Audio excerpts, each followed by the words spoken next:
Cell phone ఉపయోగించను. మద్యం నష్టపోవద్దు.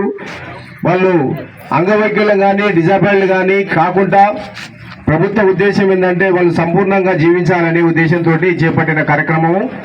మనము మీరందరూ కూడా మీ దగ్గరికే వచ్చి మేము ఎంప్లాయీస్ ప్రతి అందరూ కూడా ఆర్టీఓలు కానీ జీపీ వాళ్ళు కానీ మిగతా అందరూ కూడా మీ గ్రామాలకు వచ్చేసి ఈ కార్యక్రమం గురించి తెలుపుతూ ప్రమాదం వల్ల మనం తీసుకునే చిన్న తప్పుల వల్ల మనం చిన్న ఎర్రర్స్ చేస్తుంటాము, తప్పులు, దానివల్ల జరిగే ప్రమాదాలని మీకోసం మీకు గుర్తు చేస్తూ దీనివల్ల జరిగే ప్రమాదాలు ఒక కుటుంబము యాక్సిడెంట్ ప్రమాదంలో డిజబిలిటీ అయినా కానీ అంగవైకల్యం చెందినా కానీ మరణించినా కానీ వారి కుటుంబము ఎంత సఫర్ అవుతుంది.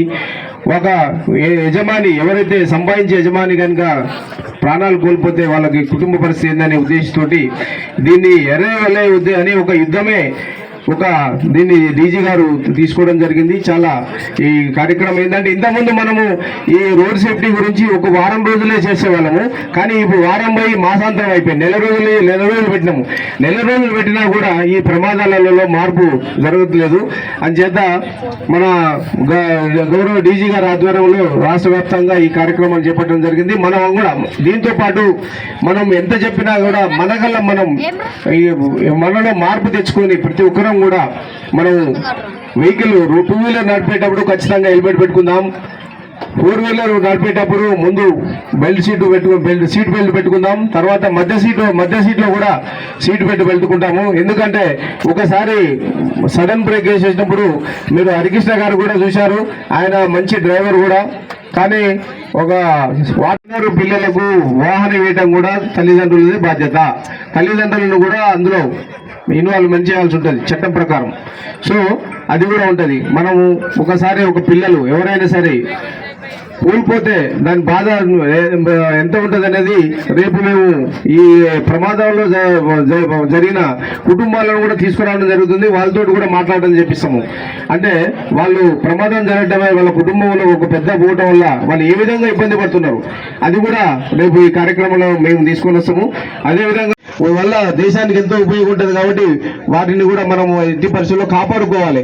దేశ రక్షణలో ఈరోజు మన రాష్ట్రం గురించి తీసుకుంటే ఒక సంవత్సరంలో 8,000 మంది ప్రమాదాల్లో చనిపోతున్నారు. ప్రతి 4 నిమిషాలకు ఒక ప్రమాదం జరుగుతున్నది.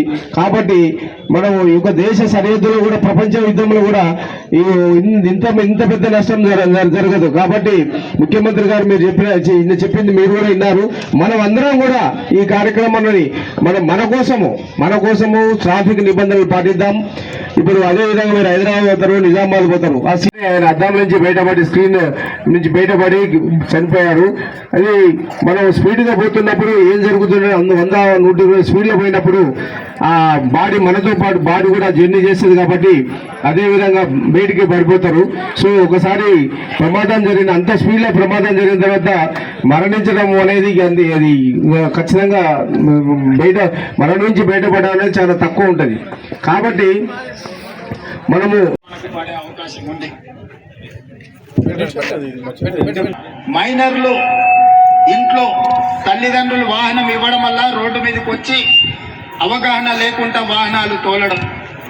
2 డ్రంక్ అండ్ తల్లిదండ్రులు వాహనం ఇవ్వడం వల్ల రోడ్డు మీదకి వచ్చి అవగాహన లేకుండా వాహనాలు తోలడం. 2 డ్రంక్ అండ్ డ్రైవ్ వాళ్ళ సంతోషం కోసం క్షణికమైన వేగ పరిమితులను గౌరవిస్తాను మరియు ర్యాష్ డ్రైవింగ్ చేయను.